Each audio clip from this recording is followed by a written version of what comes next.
श्री शिवाय नमस्तुभ्यम। हर हर महादेव। आइए भक्तजनों, बाबा की कृपा से 10वें अध्याय की ओर बढ़ते हैं। इतनी कथा सुनकर नारद जी ने कहा, हे ब्राह्मण, जब आप भी काशीपुर में स्थित हो गए तब भगवान सदाशिव ने क्या किया, वह वृत्तांत आप मुझे सुनाने की कृपा करें। ब्रह्मा जी बोले, हे नारद, शिव जी निर्गुण ब्रह्मा होते हुए भी अपने भक्तों की प्रसन्नता के निमित्त मनुष्य के समान लीला चरित्रों का किया करते हैं। लीला चरित्रों को किया करते हैं। जब मेरे आने में अधिक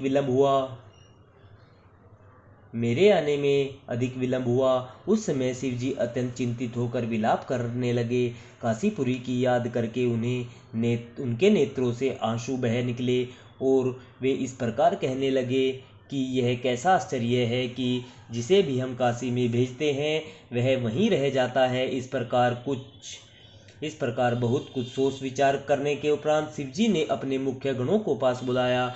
हे नारद, उन गणों में कुछ के नाम इस प्रकार है: शंकुकर्ण, महाकाल, घंटाकर्ण, महोदर, सोमनंद, नंदसेन, शूरधर्भ, चंडकेश, विंदक, छाग, कपर्दी, पिंगलाक्ष, वीरभद्र, किरात, चतुर्रत्न, निकुंभ, तेजाक्ष, भारभूत, लांगल, सुखादि, दुखादि आदि। ये गण शिव जी को अत्यंत प्रिय है। जब ये लोग यहाँ आ गए तब शिव जी ने इन सबको आज्ञा दी कि तुम सब काशी में जाकर हमारे कार्य को सिद्ध करो। जिस प्रकार हमें स्कंद, गणपति, सांख, विशाख, नेगमेयी, नंदी तथा भृंगी प्रिय है, उसी प्रकार तुम भी मुझे अत्यंत प्रिय हो। तुम्हें देखकर काल भी भयभीत हो जाता है। तुम सब कार्य करने में अत्यंत कुशल हो। अस्तु, काशी में जाकर शीघ्र ही हमारा काम बनाओ। देखो, तुमसे पूर्व योगिनी सूर्य तथा ब्रह्मा जी को भी हमने काशी में भेजा था, परंतु उन्होंने लौटकर हमें कोई समाचार नहीं दिया और वे स्वयं वहीं पर स्थित हो गए। इसलिए तुम वहां पहुंचकर बहुत सावधानी से कार्य करना और हमारी आज्ञा का भली भांति पालन करना। सबसे पहले तुम में से 2 गण काशी जाएं और वहां का समाचार लेकर लौटें। तदुपरांत आवश्यकता अनुसार और लोग जाएं।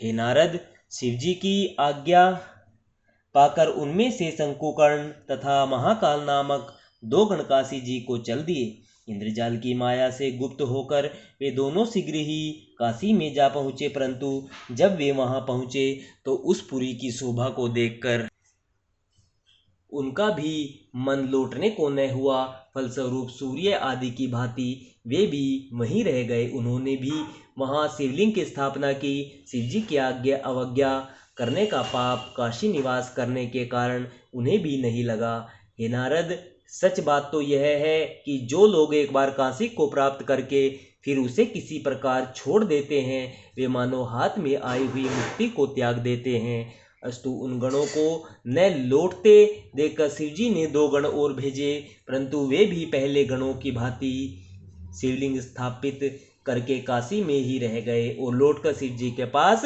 नहीं पहुंचे। उस समय शिवजी को अत्यंत चिंता हुई। हे नारद, इस अद्भुत गति को देखकर शिवजी ने चिंता करते हुए अपने मन में यह विचार किया कि वास्तव में काशी परम मनोहर है। वहां मैं जिसे भी भेजता हूँ वही लौट कर नहीं आता।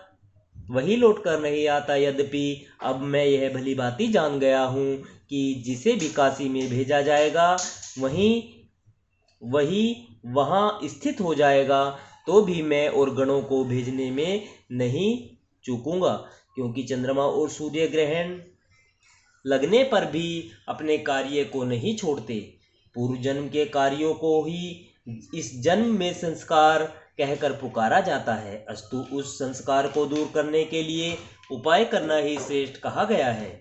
संस्कार के बल से भोजन बनाने आदि के सब उपकरण उपस्थित हो सकते हैं और भोजन भी तैयार होकर आ सकता है, परंतु जब तक उपाय द्वारा उसे हाथ के आश्रय से मुंह में नहीं डाला जाता, जब तक क्षुधा की निवृत्ति नहीं होती। इसलिए प्रत्येक व्यक्ति को उचित है कि वह उपाय से अपना मुंह कभी न मोड़े।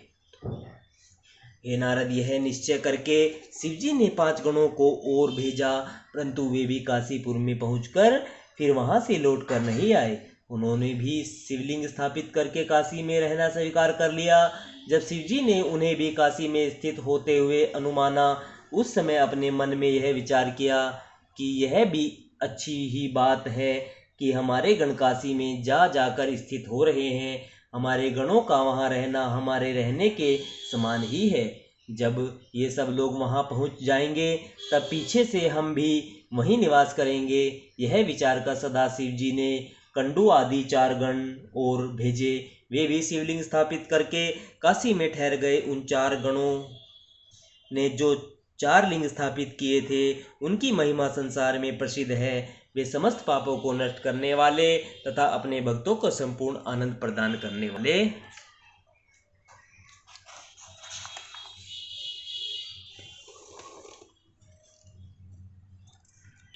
हैं। अस्तु, इसके उपरांत शिव जी ने तारक आदि 22 गणों को और भेजा। वे सब जब काशी में पहुंचे तो उन्होंने अनेक उपायों द्वारा राजा दियोदास को धर्मभ्रष्ट करना चाहा, परंतु उन्हें किसी भी प्रकार की अपने कार्य में सफलता प्राप्त नहीं हुई। तब उन्होंने एकत्र होकर परस्पर इस प्रकार विचार किया कि हमें सहस्त्रों बार धिक्कार है, जो हम शिवजी के गण होते हुए उनके कार्य को पूरा नहीं कर सके।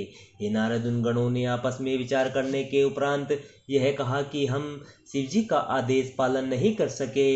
इससे यह प्रतीत होता है मानो हम उनके शत्रु हो। इस अवज्ञा के कारण हम सबको नरक प्राप्त होगा। करोड़ों शुभ कार्य किए जाने पर भी उन्हें आनंद प्राप्त नहीं होता। जो लोग भगवान सदाशिव की आज्ञा पालन करने में असमर्थ रहते हैं, उन्हें दुख रूप समझना चाहिए। इस प्रकार वार्तालाप करते हुए जब शिव गणों ने भगवान सदाशिव का ध्यान किया तो उन्हें श्रेष्ठ बुद्धि की प्राप्ति हुई। वे सब गण भी राजा से छिपकर काशी में स्थित हो गए। उन्होंने भी सब गण भी राजा से छिपकर काशी में स्थित हो गए। उन्होंने भी अपने अपने नाम से शिवलिंगों की स्थापना की। उन लिंगों की सेवा करके सब लोग अपने अपने मनोरथ को प्राप्त करते हैं।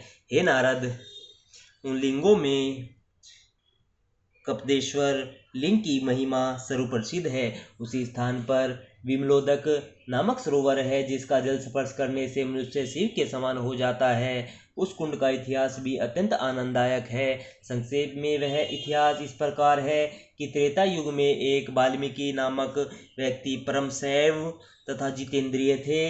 वे प्रतिदिन उसी कुंड में स्नान करते और उसी के तट पर बैठकर तपस्या करते थे।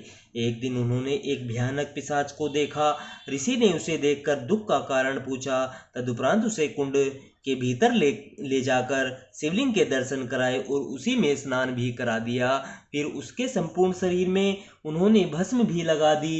इन सब क्रियाओं के कारण वह पिशाच पाप मुक्त हो सुंदर शरीर धारण कर शिवपुरी को चला गया। उसी समय से उस कुंड का नाम पिशाच मोचन भी प्रसिद्ध हुआ। वहाँ एक शिव भक्त को भोजन कराने से 1 करोड़ ब्रह्म भोज का पालन फल प्राप्त होता है। इस कपदेश्वर शिवलिंग के अतिरिक्त अन्य गणों द्वारा स्थापित किए हुए लिंग भी वहाँ अत्यंत प्रतिष्ठित है। उन सब की सेवा भी आनंद प्रदान करने वाली है। जो लोग उन शिवलिंगों की पूजा करते हैं, वे अपने संपूर्ण मनोरथों को प्राप्त करते हैं। हे नारद, जो लोग इस कथा को सुनते तथा पढ़ते हैं, उन्हें कभी दुख प्राप्त नहीं होता और भूत पिशाचों का भय सदा के लिए छूट जाता है। यह कथा निसंदेह महान आनंद देने वाली है। श्री शिवाय नमस्तुभ्यम। हर हर महादेव।